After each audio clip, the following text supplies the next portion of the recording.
So I've invited 3 people to come and say a few words, and I'll start with Sally.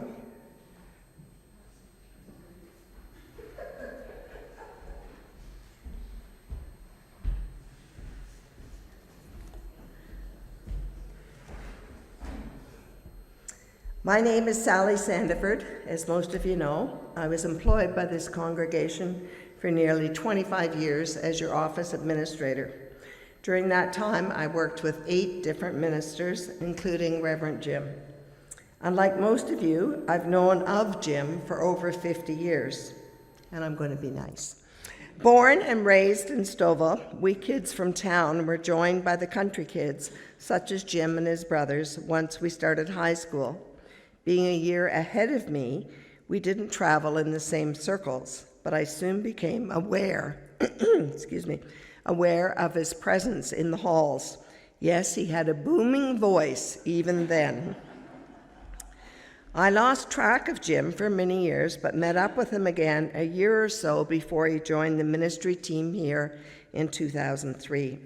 I soon learned that he was a very dedicated, disciplined, learned, and organized individual who had a passion for preaching and for study, as well as for this congregation. He was very easy to work with, and I never had to pester him for deadlines. And he would often bring me a tea in the afternoon. I had the good fortune of traveling with Jim and his late wife, Valerie, the best minister's wife ever, on 3 trips: Israel and Jordan in 2011, Italy in 2016, and a European river cruise in 2018. What wonderful times we had, and what lasting friendships were made. Jim, although you are older than me, I'm not sure you will ever retire from active ministry. Even if you do, I expect your zest for learning through study and preaching will never end. Thank you for 15 great years of working together and 20 years of dedicated ministry to myself and this congregation. And lastly, thank you for being my friend.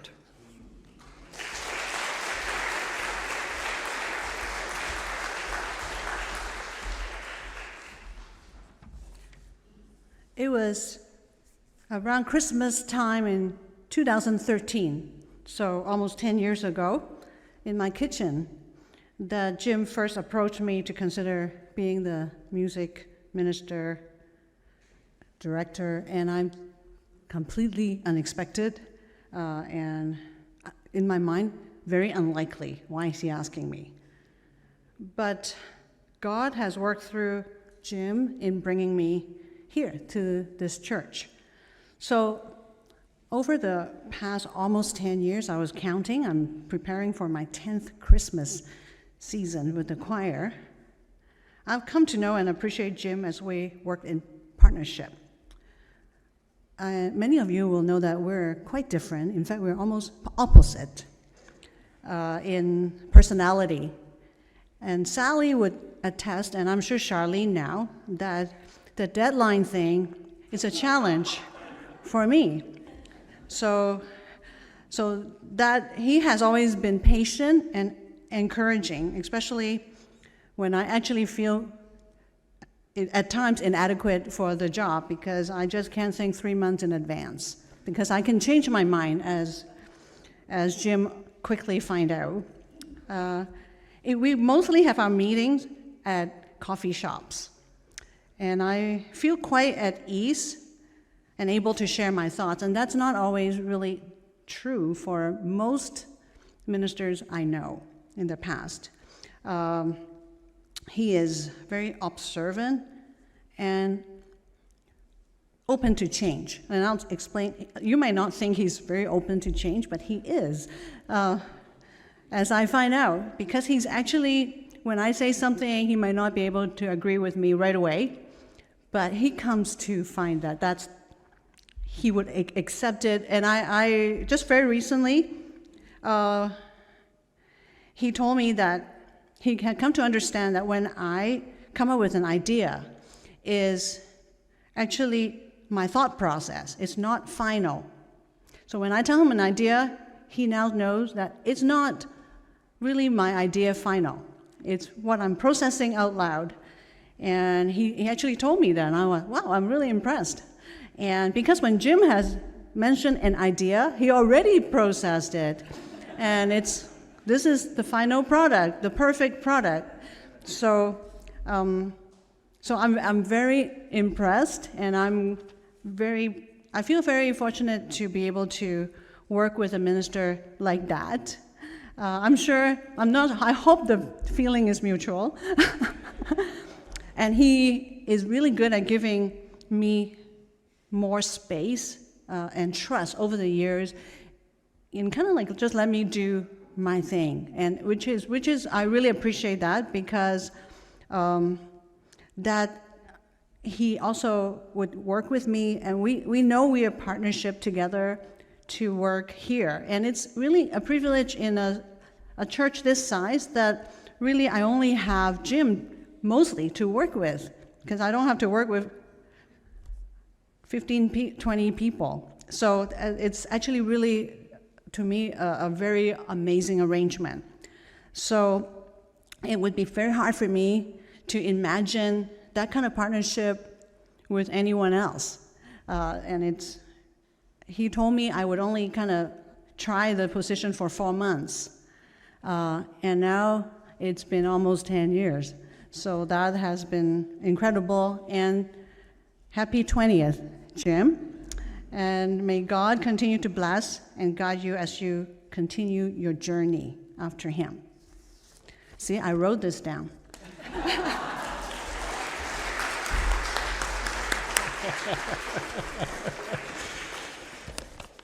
I figured that after 20 years, Jim's probably done a couple of hundred funerals, dozens of weddings, a couple of hundred meetings of church council and church committees, and over 800 sermons. 20 years, 40 weeks, say, that's 800 sermons.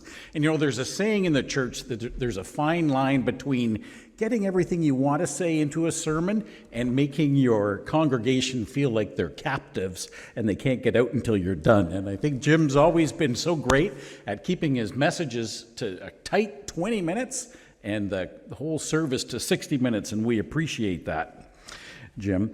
But, after 20 years, I think it's time that we do a little congregational evaluation. So, everybody get ready to make your judgments here.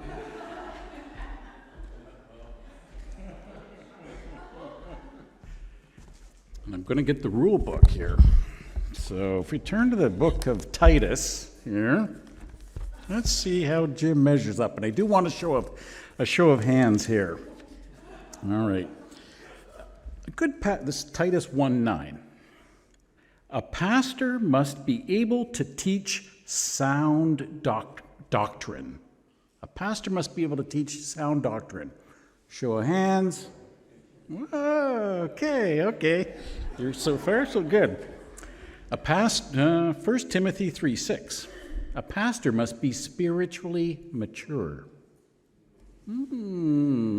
Okay, you do that. A pastor must be gentle and not quick-tempered. 1 Peter 5:3. Okay. A pastor must be hospitable. How many of you have been to Jim and Valerie's place for a study or tea or dinner? Okay, you're doing good. A pastor must have integrity in his relationships and how he treats others. Okay. And finally, a pastor must be holy. His life is devoted wholeheartedly to Jesus.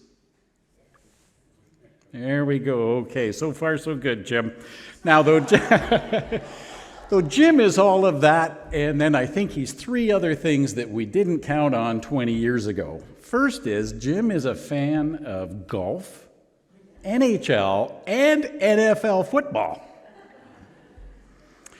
Secondly, Jim has a great competence in organizational effectiveness, including effective meetings. And I see this time and time again when I'm in a meeting with Jim, how he's so good at helping us be organized and moving forward and keeping us eye on the goal. And finally, kind of as Sally said, how many of us, and I do want to show of hands on this, Jim's not just our pastor, but we would consider Jim a friend. There we go. Jim, thank you for everything that you've done for us, and we look forward to the time ahead we have with you.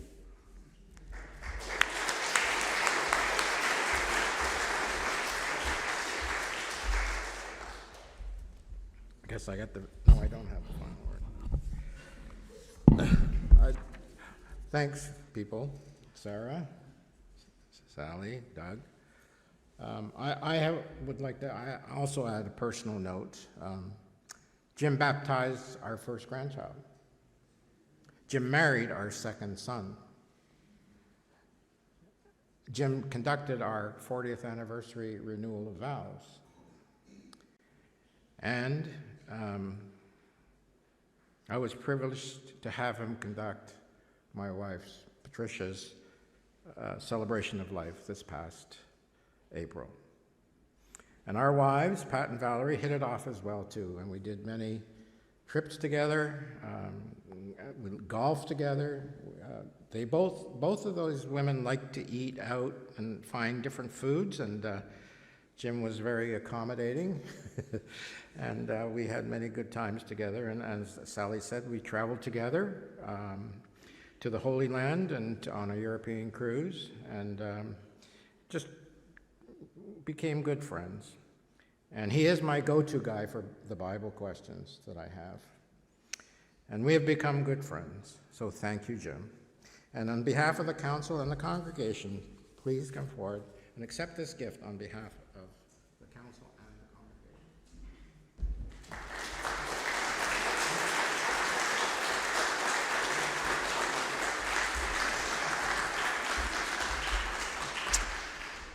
Well, this is very kind of everyone, and when you have those who work with you stand and say something about you, and you're not afraid of what they're going to say, it's a wonderful thing, and they're delightful to work with as well, and just in terms of the team. A few years ago, in the course of pastoral ministry, these things happen, where you wonder, is it time to move on? So the congregation has somebody new. I mean, 20 years is a long time for you to put up with me, and you've done well. And so you wonder about those kinds of questions. And as I was taking counsel, this is a few years ago, a minister said to me, ask me this question, do you love them? And as soon as he asked me that question, I said, yeah, I do love them.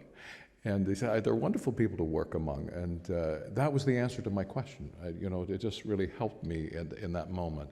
Do you love them? Yeah, I do. It's just a wonderful group to work among and to be with. And thank you for this remembrance today of 20 years with you. It's been wonderful for me. God bless. Thank you.